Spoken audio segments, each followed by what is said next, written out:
surah 98 halaman 598. Ya boleh dari hafalan juga ya. Sok dikeluarkan. Baik jamaah sekalian, kita akan baca dengan suara terbaik kita. Yang punya suara emas dikeluarkan. Kalau yang nggak punya suara perak nggak apa-apa. Perunggu juga boleh ya. Baik, kita bacakan diawali dengan ta'awudz dan juga basmalah bersama. A'udzu billahi minasy syaithanir rajim. Bismillahirrahmanirrahim.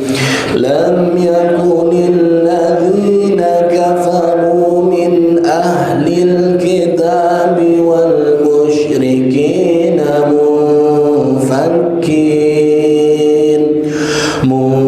منفكين حتى تأتيهم البينة رسول من الله يتلو صحفا فيها كتب قيمة وما تفرق الذين أوتوا الكتاب إلا من بعد ما جاءتهم البينة وما أمروا إلا ليعبدوا مخلصين له الدين حنفاء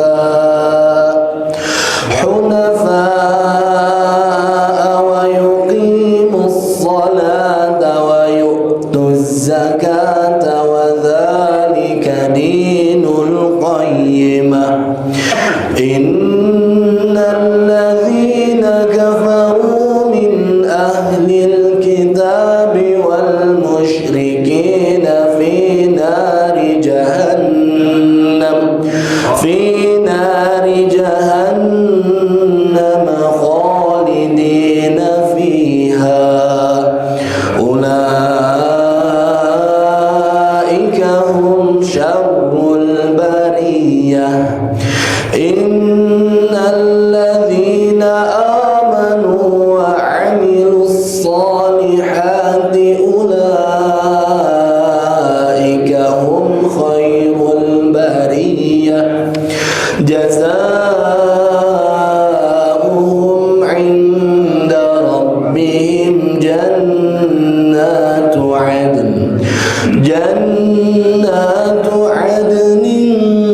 تجري من تحتها الأنهار خالدين فيها أبدا رضي الله عنهم ورضوا عنه ذلك لمن خشي ربه صدق الله العظيم سمعنا وأطعنا غفرانك ربنا وإليك المصير.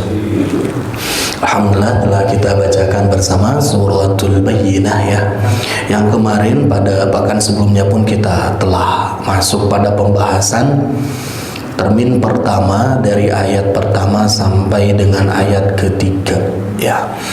Baik, sebelum itu saya mengucapkan terima kasih teriring doa jazakumullahu khairan kepada jamaah yang telah turut mendoakan persalinan istri saya sehingga putri yang didamba-damba telah hadir sehat walafiat. Mudah-mudahan kiranya Ananda akan tumbuh sebagai seorang yang salihah, abidah, qanitah, yang benar-benar bisa berbakti kepada Allah, kepada orang tua, dan menebar manfaat kepada bangsa dan seluruh manusia. Amin ya Allah ya Rabbal Alamin.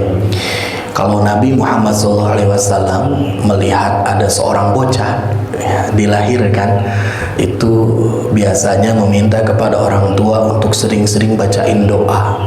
Doanya apa? Doanya pendek Pak. U'izuka atau u'izuki. Kalau laki-laki ka, kalau perempuan ki. U'izuki bi kalimatillahi tammah. Pertama, meminta permohonan kepada Allah Subhanahu wa taala untuk siapa? Untuk seorang anak laki-laki atau perempuan ini dengan apa? Dengan kalimat-kalimat Allah yang sempurna. Wa min kulli syaitanin, dan dari gangguan setan, wa hammatin, dan dari segala kegamangan, kerisahan, kegelisahan, wa min kulli ainin lamah. Ini yang terakhir, meminta kepada Allah agar dijaga dari pandangan picik orang-orang yang melihatnya. Nah, jadi jamaah sekalian, ini adalah doa yang bisa kita dawamkan, yang kita bisa berikan. Salah satu sunnahnya kuat ya dari silsilah ataupun dari sanadnya, sehingga ini sangat penting kita bacakan kepada anak yang berlahir. Utamanya kalau zaman saya dulu di kampung, kalau anaknya teh hese bobo nangis wae gitu tah, maka ditakutkan, dikhawatirkan ada gangguan-gangguan, baik memang gangguan dari secara eksternal, anjeuna katirisan gitu ya, yang awalnya dalam perut ibu yang begitu nyaman dalam rahim ya, ketika keluar kan langsung menangis, ada sesuatu dimensi yang berbeda dirasakan oleh si anak ini. Ataupun ya kayak tadi malam nggak bisa tidur gitu, jam 12 bangun, jam 1 bangun, terus-terusan dicek ternyata ngompol misalkan. Itu kan gangguan-gangguan yang membuat anak tidak nyaman. Ketika dibedong terawasen ya, udah gitu ketika ditidurkan di atas bantalnya terlalu keras, posisinya kurang nyaman, anak itu ngek deh, nangis deh. Ataupun yang lainnya diganggu oleh sesuatu hal yang mungkin kita tidak bisa kita lihat.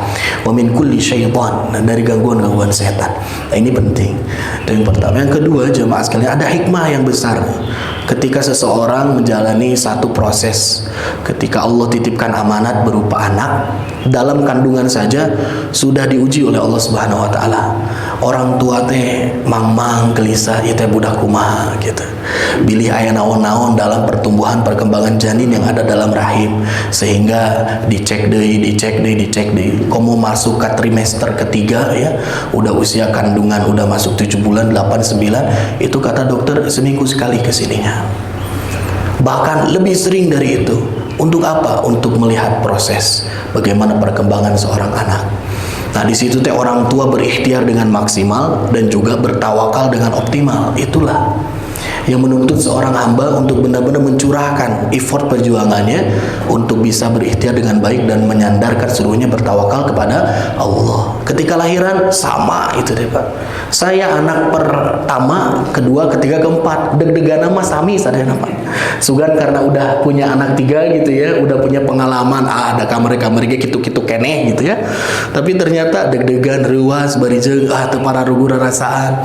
Ketika istri mulai ada kontraksi 1 jam sekali, setengah jam sekali, 10 menit sekali, sampai dalam 5 menit beberapa kali, sampai full kontraksi terus menerus ya, sampai tos situ wala kaya ketinggal pamunteuna tos tidak seperti istri saya lagi lah gitu ya, ketika dilihat karena saking sakitnya gitu. Nah, itu luar biasa. Makanya di situ kita benar-benar ada satu kondisi yang kita terhubung dan terkoneksi dengan Allah sangat kuat ketika istri kita lahiran. Makanya jaminan yang namanya lahiran itu bukan pertaruhan yang nanti hasilnya itu baik dan buruk, tidak, tapi namanya persalinan atau melahirkan seorang ibu itu adalah sesuatu hal yang tidak ada ruginya jemaah. Kalaupun misalkan si ibu itu dia mengorbankan nyawanya sekalipun, balasan Allah diserupakan dengan balasan jihad fi sabilillah. Anaknya yang meninggal itu menjadi tabungan akhirat bagi kedua orang tuanya. Berat memang, tapi tidak ada yang rugi di hadapan Allah Subhanahu wa taala. Komode pas dilahirkan normal dua-duana kan bunga gitu. Tapi ternyata tidak berhenti di situ, Pak. Seorang manusia senantiasa diberikan sebuah rasa, satu kondisi yang dimana dia memang memerlukan Tuhannya. Ketika belum lahir, minta agar selamat, perlahiran normal, proses lancar. Ketika sudah lahir, aduh istrinya beres gitu teh kan menunggu juga ya untuk kontraksi yang selanjutnya mengeluarkan plasenta yang ada dalam tubuh. Ya kan itu teh perlu waktu lagi Pak. Pasca setelah melahirkan pun beberengan keneh, masih sok mulus-mulus keneh, nyeri batuangan, tatih ge sesah kan gitu.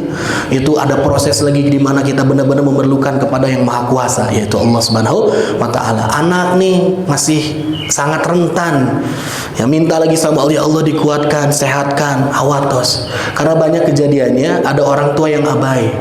Ketika misalkan anaknya nih masih baru, kondisi baru dilahirkan, orang berem kene, tapi terus diajak jalan-jalan, ajak keluar. Kemudian yang paling lebih parah apa? Ada orang yang tidak memperhatikan, misalkan merokok di dekat-dekat sekitar situ. Kasihan. Banyak ceritanya Pak, baru 2 minggu langsung masuk rumah sakit seorang anak apa? Peradangan paru-paru, pernafasannya terganggu. Nah, maka di situ minta lagi sama Allah dikuatkan lagi anak. Setelah akhirnya tumbuh dewasa minta lagi, ya Allah sing sehatkeun, tumbuh kembang yang bagus. Semuanya standar dari gizi, udah gitu tumbuh kembang tingginya, kekuatannya, motoriknya diminta agar optimal. Itulah manusia senantiasa membutuhkan kepada Allah Subhanahu wa taala. Sampai udah gede pun, udah beres sekolah, minta lagi, ya Allah diberikan pekerjaan yang terbaik untuk anak saya, karirnya melesat, ya dekat dengan Engkau ya Allah. Kan itu terus minta lagi sama Allah. Itulah ya jemaah sekalian. Jadi ada ibadah yang panjang ketika kita dititipi seorang anak. Maka dari itu, anak itu, rizki itu yang diberikan kepada anak kita berupa anak harus menjadi rizkun ukhrawiyun, bukan hanya rizkun dunyawiyun. Rizki duniawi bukan hanya sebatas memberikan kebaikan kita hidup di dunia.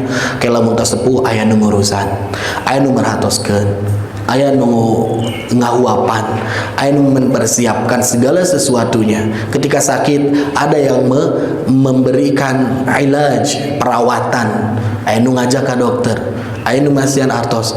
Bukan hanya sebatas memberikan benefit keuntungan bagi orang tua di dunia, enggak. Tapi ya lebih dari itu, menjadi investasi terbaik kita di akhirat. Maka dari itu pendidikan kepada seorang anak itu harus kuat. Apa doa yang kedua? Doa yang kedua Nabi Muhammad SAW contohkan kepada seorang anak kecil yang senantiasa baik, yang begitu luar biasa akhlaknya kepada Nabi, sehingga Nabi ternyuh hatinya mengucapkan untayan doa yang begitu indah. Allahumma faqihhu fid din wa 'allimhu ta'wil. Ya Allah pakihkeun ieu budak teh tina naon, tina agamina, wa 'allimhu ta'wil, dan berikan kemampuan ilmu yang luas kepada anak ini. Itu jemaah sekalian doa dari Nabi kepada seorang anak yang sedang bertumbuh. Nah jemaah sekalian, proses itu adalah sesuatu hal yang pasti kita akan hadapi. Mudah-mudahan anak-anak kita kelak nanti menjadi qurrata ayun, ya, menjadi penyejuk hati kita, yang membuat indah pandangan mata kita ketika kita melihat sosoknya.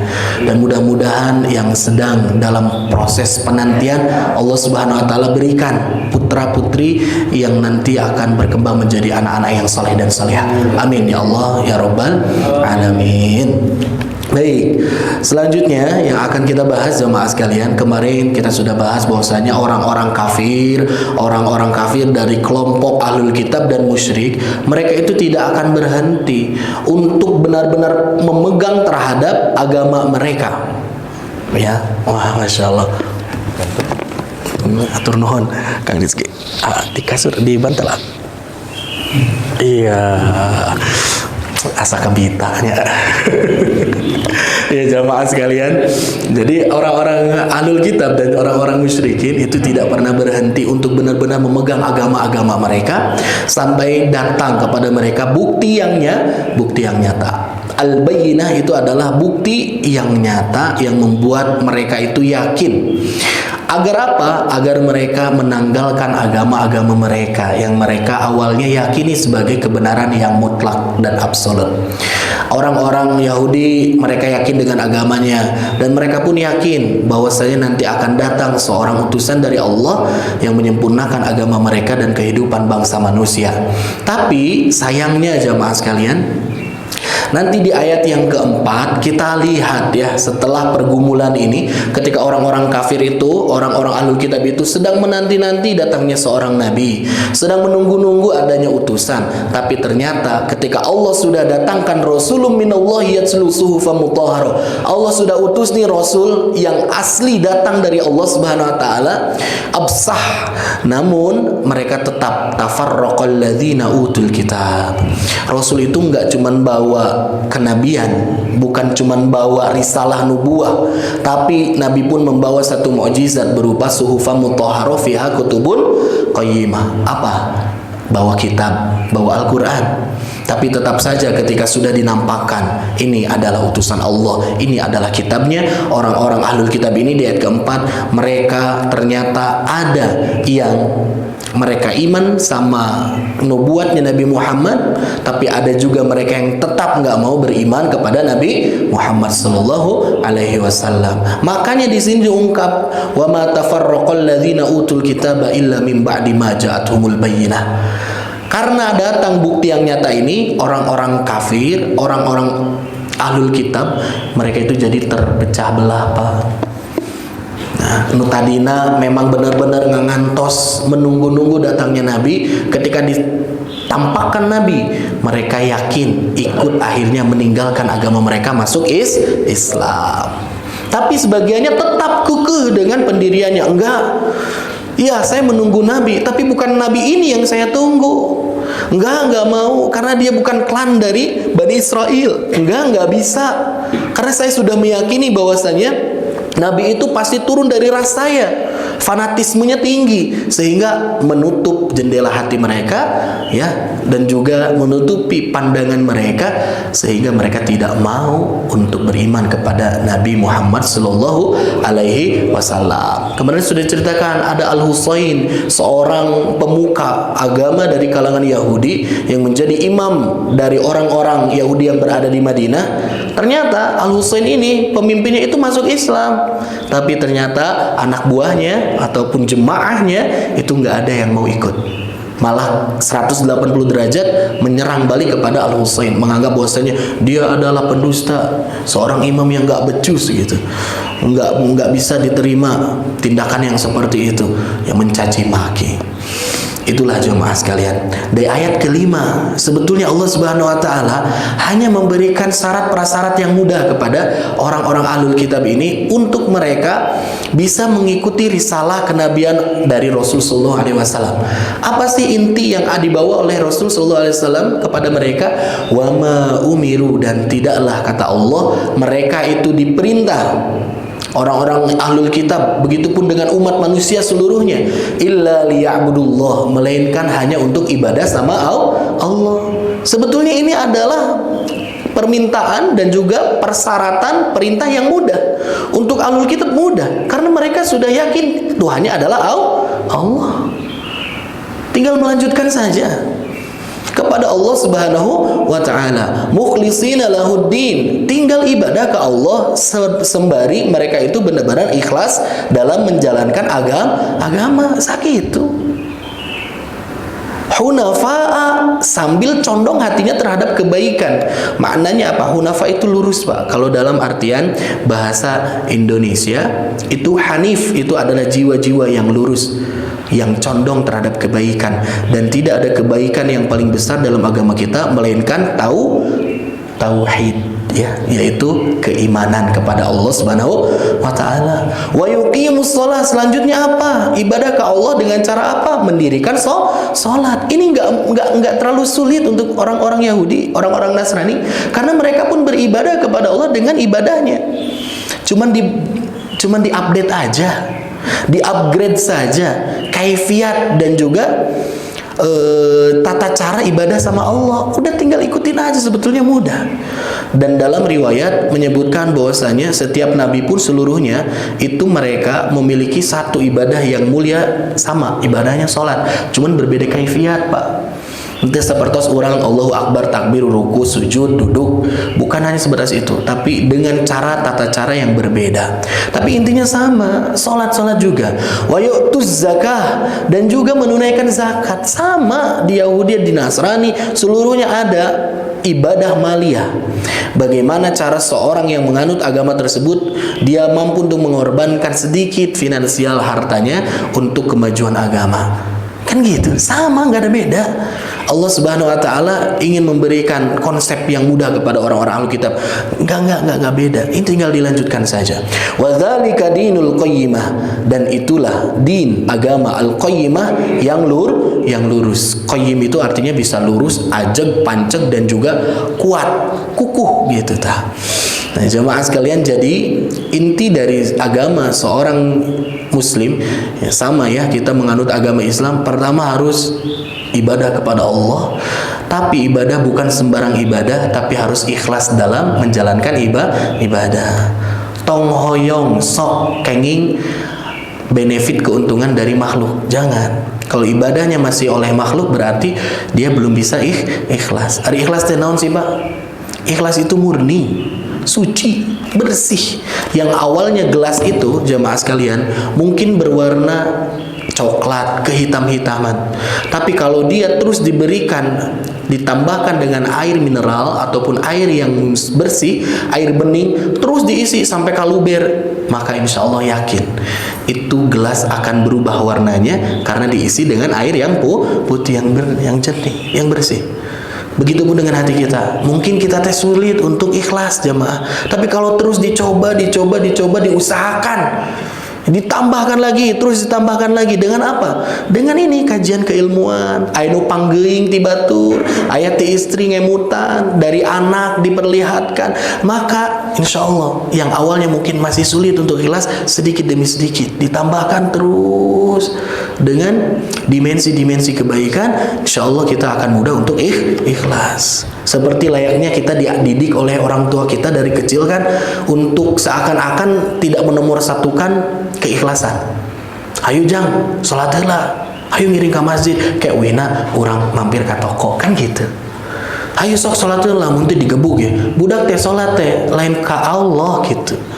Sanesku Allah, bukan karena Allah, tapi karena apa? Paksaan dari orang tua. Sieun kayak bisa dicepret.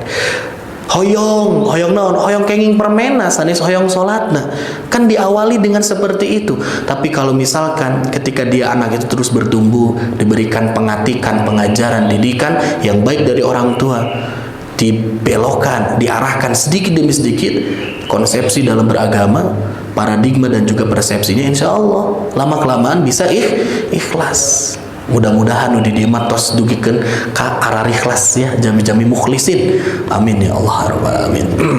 Jadi jemaah sekalian, keikhlasan harus dimorsatukan ya. Tapi kalau misalkan seseorang ikhlas nggak ada bukti dari ibadahnya, ya nggak bisa juga. Ya ikhlas tapi teu salat. Ikhlasnya naon bade diikhlaskeun lamun teu salat. Naon bade diikhlaskeun lamun teu zakat. Naon bade diikhlaskeun pamit tidak berkorban untuk agama, enggak ada. Ya, maka dari itu ya selalu senantiasa iringilah ibadah kita, ritual kita dengan keikhlasan yang tertanam di dalam hati. Makanya nih kaitan antara jasad dan juga ruh itu harus sinkron jamaah sekalian. Ya, kebanyakan dari kita ritualnya, jasadnya dipertontonkan, tapi hatinya ngaler ngidul. Hatinya belum menuju Allah. Tapi mudah-mudahan jangan berkecil hati. Mudah-mudahan sedikit demi sedikit dengan arahan, dengan hidayah taufik dari Allah, seorang hamba ini mampu untuk mengikhlaskan ibadahnya secara totalitas. Di ayat yang ke-6, inna sesungguhnya alladzina kafaru, orang-orang yang kafir. Ini mirip ya ayatnya dengan ayat yang pertama. Min ahlil kitab, dari golongan ahlul kitab, wal musyrikin, dan juga golongan musyrikin. Ada yang sempat mempertanyakan, kenapa sih nggak disebut innalladzina kafaru saja semuanya, nggak usah ditambah dengan min ahlil kitab wal musyrikin? Karena kan orang-orang ahlul kitab dan orang-orang musyrik mereka memiliki menyandang status sebagai orang kafir. Iya betul. Lantas apa faidahnya ketika Allah Subhanahu wa taala mengulang ayat yang ke-6 ini dalam teks yang mungkin mirip dengan ayat yang pertama?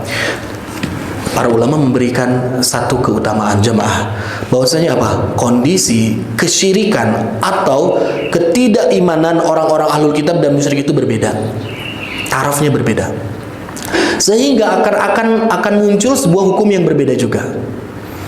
Orang-orang ahlul kitab jemaah sekalian, kalau mereka menyembelih hewan sembelihan, maka dagingnya itu halal kita makan. Dagingnya itu halal kita makan.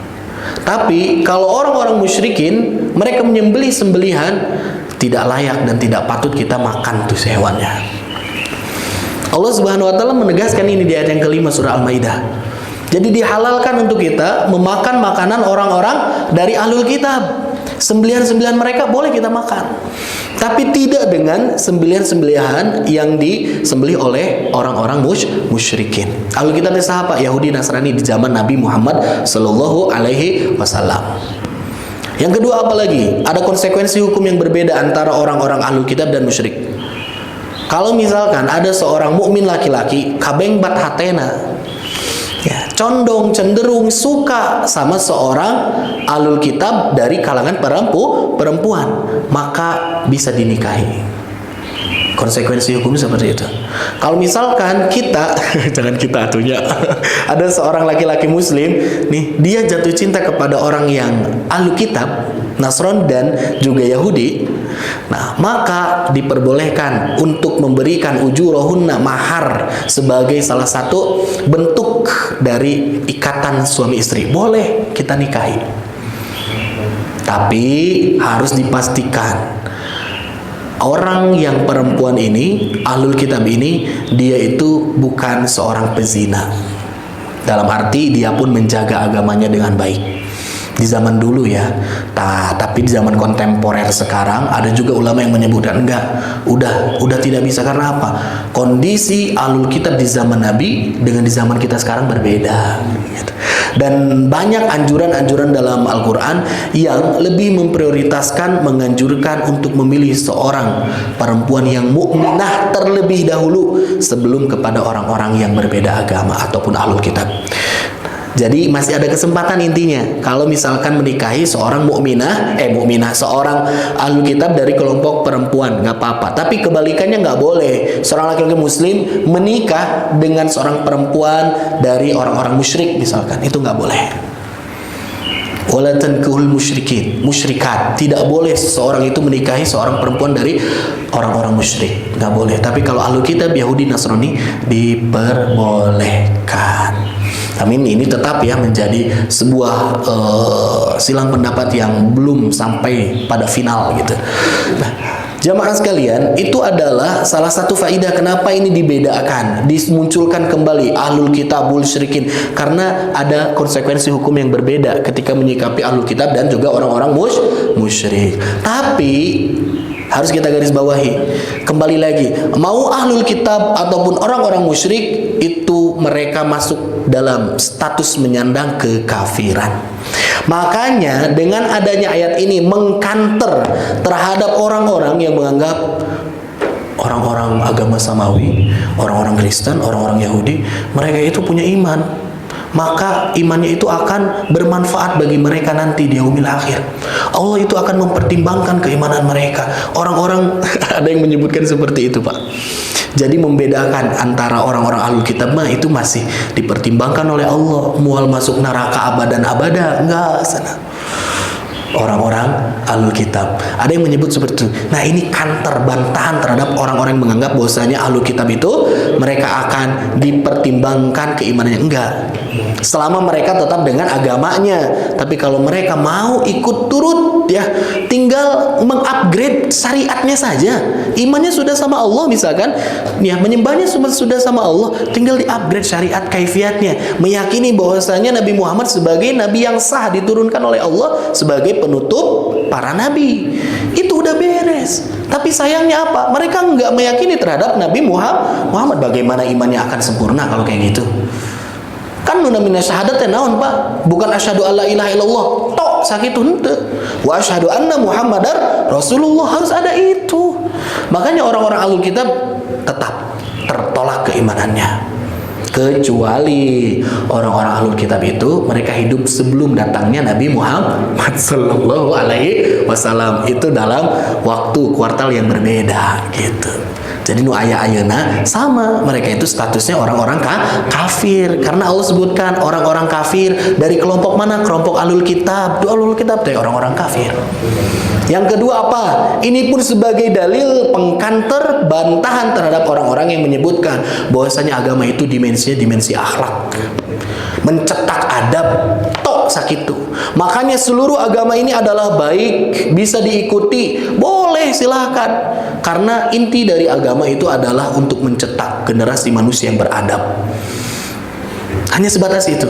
Tapi sebetulnya dalam konsepsi kita sebagai seorang muslim nggak bisa.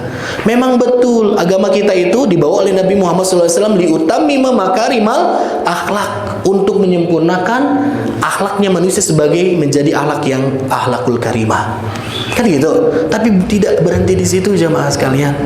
Karena harus ada konsep akidah, ketauhidan yang tertanam dalam hati seorang manusia.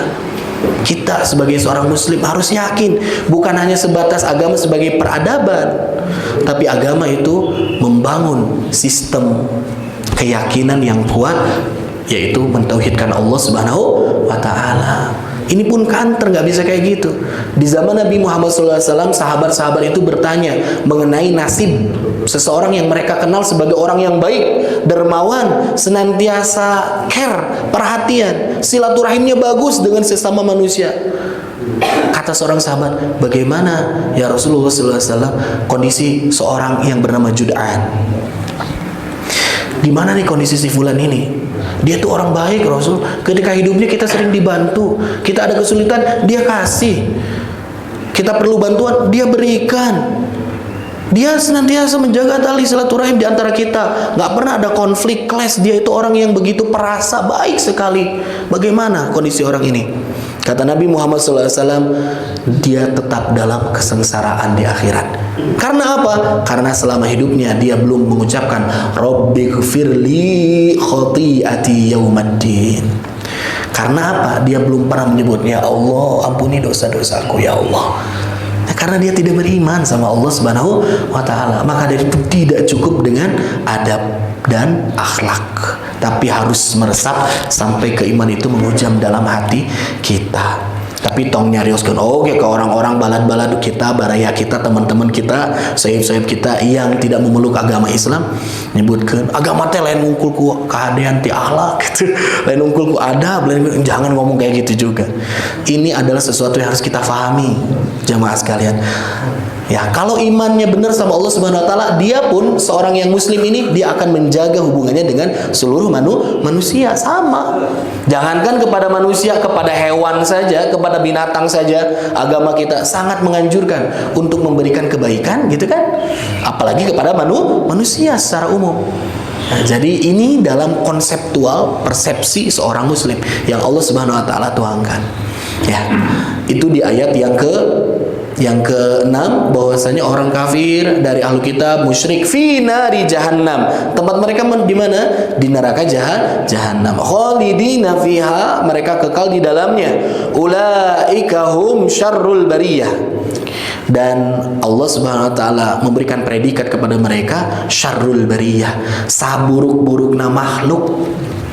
Saha saburuk-burukna makhluk teh? Tah eta jalmi anu alim iman ka Allah Subhanahu wa taala. Bahkan di dalam Al-Qur'an Allah Subhanahu wa taala menyebutkan orang-orang yang tidak mempergunakan hatinya, tidak menggunakan mata pendengarannya untuk dapat berkontemplasi dengan ayat-ayat Allah, untuk dapat mendapatkan ya sesuatu khazanah kebaikan dari agama Islam. Mereka masih menutup diri, nggak mau ikut dalam kesesatan. Mereka itu kal an'am, sebagaimana hewan ternak, seperti hewan ternak. Balhum adol, bahkan mereka itu lebih sesat dibandingkan sato. Kunon begitu Pak, wajar sato mah atuh teka masjid oge nya da tegaduh pipikiran. Ya, Allah tidak berikan hidayatul din, Allah nggak berikan. Hidayah yang diberikan itu hanya berupa hidayatul hawas. Bagi hewan itu Pak, mereka punya feeling. Ya, mereka itu punya rasanya itu rasa yang diberikan oleh Allah itu hanya berupa ya feeling sebagai sebagai sesosok makhluk, yaitu binatang cukup. Makanya kita tahu bagaimana kondisi seorang ibu dari rusa yang sedang anaknya dilihat ya, lari anaknya dikejar oleh citah, oleh harimau. Akhirnya dia menggantikan posisi anaknya itu.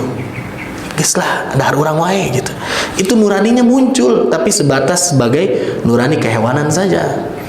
Ya, binatang yang paling ganas, galak sekalipun seperti buaya, kan itu mengayomi terhadap anaknya itu.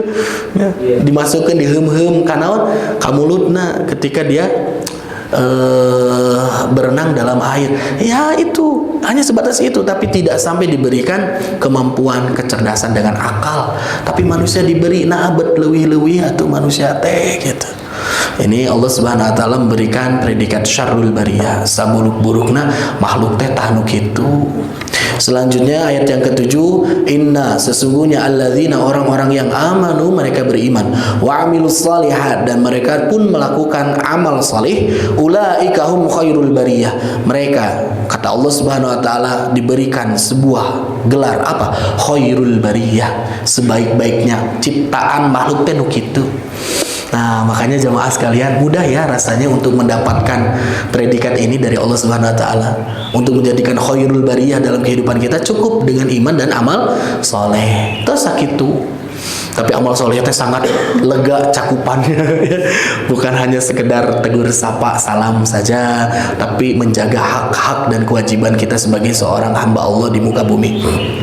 Nah, jamaah sekalian, ya ketika kita tidak punya harta, ketika kita nggak punya skill yang memadai, sokeun tong kecil hati, tekuna naon, yang penting punya iman, senantiasa menebarkan dengan amal salihnya kebaikan kepada umat, kepada manusia, kita dianggap dan disandang oleh Allah sebagai sebaik-baik ciptaan. Gitu, ya. Jadi insya Allah. Tapi sebaliknya, sebaik-baik apapun orang, ya, sabela naon ki jalmi, tapi lamun teu gaduh iman, teu aya amal solehna, maka menurut Allah tidak mencapai dalam kondisi yang khairul bariyah.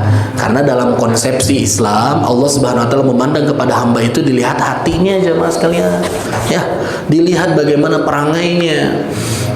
Inna akramakum indallahi atqakum, nu pangtakwana kan nu paling mulia di sisi Allah mah gitu. Maka dari itu yuk kita bangun sama-sama.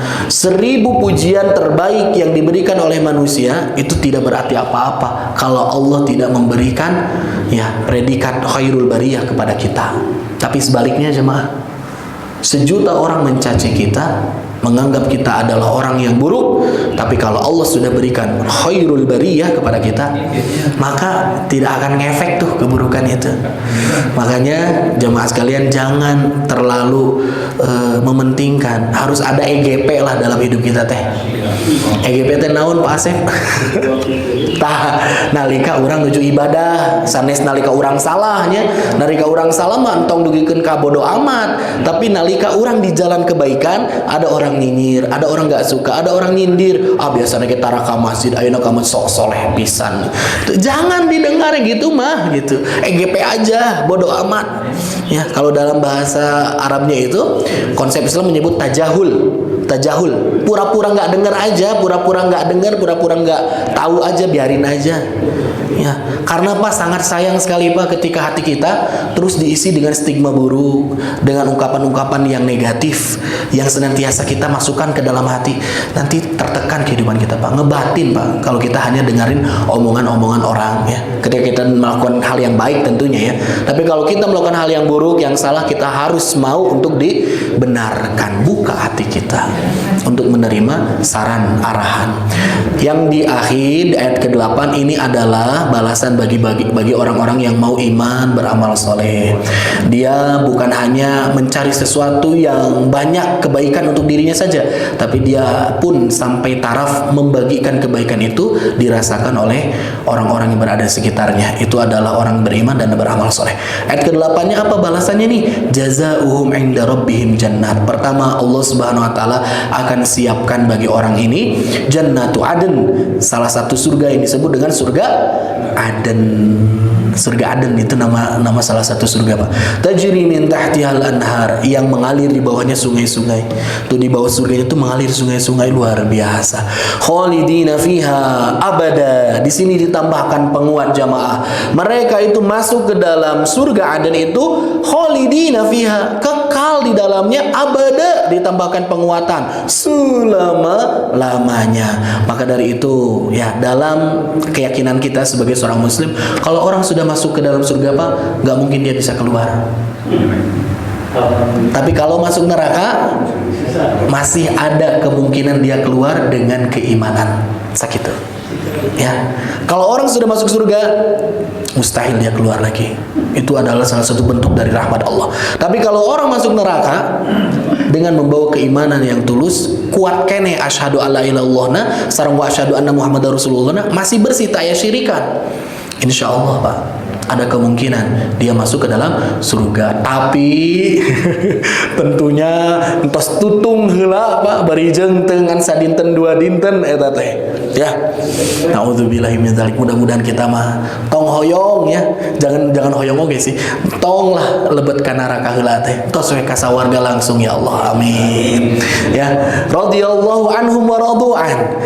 Allah ridho terhadap mereka dan mereka pun yang mendapatkan surga itu ridho terhadap Allah. Ridho apa? Kenapa Allah ridho kepada mereka? Karena mereka melakukan iman, mereka imannya kuat kepada Allah, aktualisasi imannya itu dengan amal soleh yang luar biasa. Maka Allah itu menerima seluruh amal-amal mereka, ridho.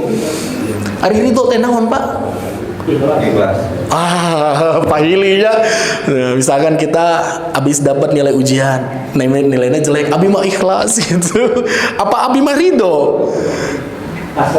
Kumaha ya? Nah, pendeknya gini Pak. Ya, ikhlas dan ridho. Ikhlas itu jamaah sekalian, sependek yang saya tahu ya dari pengalaman dan saya membaca beberapa referensi, ikhlas itu adalah sesuatu yang kita beri, yang keluar dari kita itu harus ikhlas. Kita ibadah memberikan suguhan terbaik kepada Allah Subhanahu wa taala. Kita sholat, kita zakat, mengeluarkan sesuatu dari diri kita.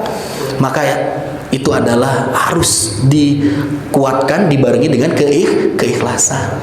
Keluar ti orang kudu ikhlas. Tapi apa yang masuk ke dalam kita, ridho namanya, harus diterima dengan baik. Naon wae ge hasilna abi mah ridho.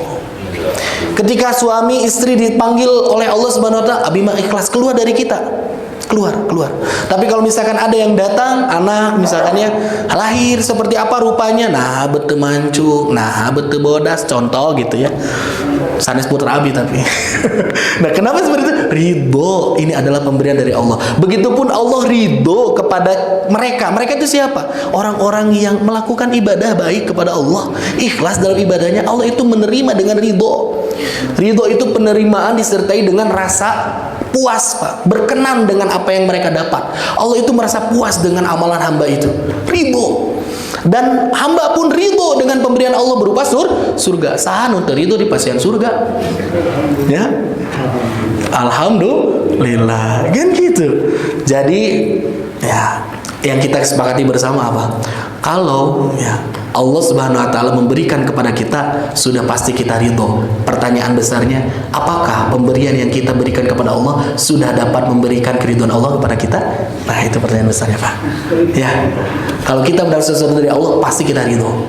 Tapi apakah suguhan-suguhan ini dari ibadah kita, sujud-sujud kita, saum-saum kita, itu akan membawa keridhaan Allah kepada kita?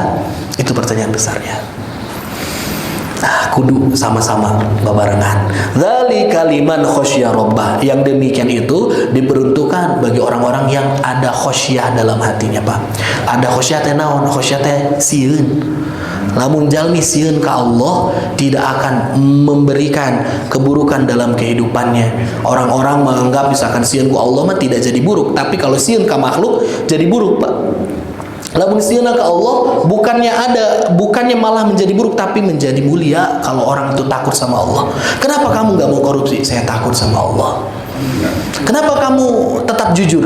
Saya takut sama Allah. Dan salah satu indikator seseorang dia bisa menjaga hak-hak agama dalam hidupnya karena adanya rasa takut kepada Allah Subhanahu wa taala. Sieun lo misalkan ngalengkahan batas anu udah dipatok dengan syariat, Allah akan berikan azab gitu. Sieun kalau misalkan kita masuk neraka, sieun kalau misalkan Allah nggak ridho sama kita, takut. Sehingga apa? Outputnya itu bukan pesimis, Pak, tapi lebih kuat lagi dalam ibadah. Harusnya gitu. Rasa takut itu membuat seseorang jadi lebih kuat. Yakin Pak, percaya. Orang sieun kagogog misalkannya, ka harimau. dikejar nu tadinya lompat ngan 10 km per jam eta beresat lompat jadi 15 km per jam, naik 5 kilo, lumayan lah ya. Jadi yang dalam arti apa, seseorang karena rasa takut itu akan bergerak lebih cepat. Maka dari itu dzalika liman khasya rabbah, sieun ka Allah, insya Allah membuat kita jadi tarapti, hati-hati dalam melangkah menjalani kehidupan. Mudah-mudahan Allah Subhanahu wa taala senantiasa tanamkan dalam hati kita ketakutan kepada Allah, sehingga kita bisa menjalankan ibadah dengan sempurna, kita bisa menguatkan keimanan dan juga mengaktualisasikan iman dengan amal solih, sehingga kita mendapatkan predikat khairul bariyah. Yuk sasarangan orang kasawarga Allah Subhanahu wa taala. Amin. Cekap sakitu heula pinten Bapak sekalian. Adapun yang ingin dikoreksi, ditambahkan atau ditanyakan hal ini, waktu dan tempat dipersilahkan.